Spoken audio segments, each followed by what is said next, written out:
विमल, पोलो, जोबा केसरी, हर पल मनाओ केसरी त्योहार। राजीव, यानी सीधे सीधे चाहे यहाँ पर बिहार में तो नहीं ढूंढ पाए घुसपैठे, कोई आंकड़ा तो आया नहीं। अब यहाँ बंगाल में ढूंढने की कोशिश हो रही है, अब यूपी में ढूंढने की कोशिश हो रही है। एनक्रोचमेंट ड्राइव, एक तीर से दो निशाने साधे जा रहे हैं।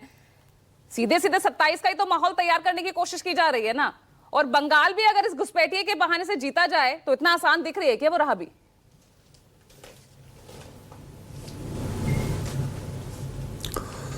देखिए पूजा, जब कोई फैसला होता है, जब कोई बात होती है, तो एक न्यूज़मैन को, एक पत्रकार को और एक न्यूज़ में इंटरेस्ट रखने वाले आदमी के दिमाग में 4-5 सवाल आने चाहिए और आते हैं कि क्यों, कब से, कैसे, अभी क्यों, और इसके पक्ष में और विपक्ष में क्या बातें हैं।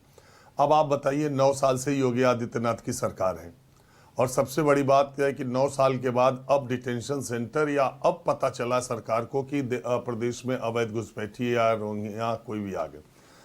भारत का कोई भी नागरिक ये नहीं चाहेगा कि देश में अवैध रूप से घुसपैठिए रहें, उनके पास वोटिंग राइट्स हो और वो यहाँ के संसाधनों पर जो हक, पहला हक भारतीय नागरिकों का है, उसमें किसी तरह की परेशानियां आए, उनको निश्चित तौर पर चिन्हित किया जाना चाहिए और उनके देश में डिपोर्ट किया जाना चाहिए।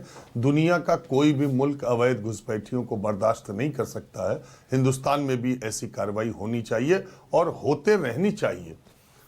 अब सवाल उठता है कि योगी आदित्यनाथ की 9 साल से सरकार है, तो ये जो अभी ये फैसला लिया गया है, वो अभी क्यों लिया गया? 17 नगर निगमों को ये कहा गया कि आप डिटेंशन सेंटर बनाइए।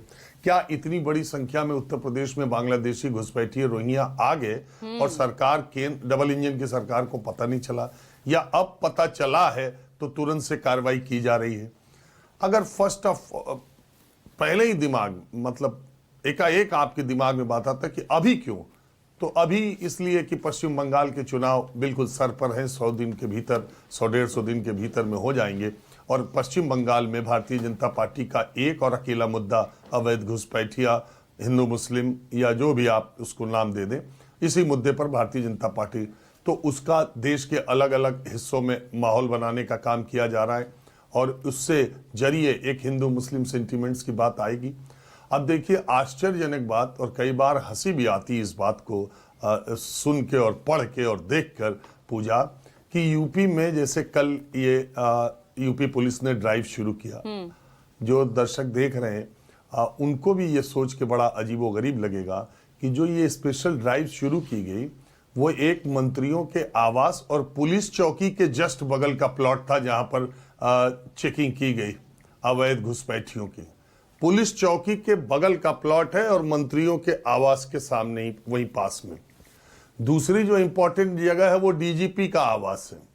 जिस डीजीपी पर पूरे प्रदेश की कानून व्यवस्था की जिम्मेदारी है, उन्हीं के बगल में अवैध बस्तियां इतने दिनों से थी और कल ड्राइव के तहत चेकिंग हुई है। अब आप इसी से अंदाजा लगा लीजिए कि जिन जगहों पर किया गया वो कौन सी जगहें थी। डीजीपी रोज वहीं से आ जा रहे थे, उनको इतने 9 साल में कितने डीजीपी आए, कितने चले गए, उनको पता नहीं चला कि ये झुग्गी झोपड़ियां अवैध हैं या इसमें रोहिंग्या हैं कि बांग्लादेशी हैं।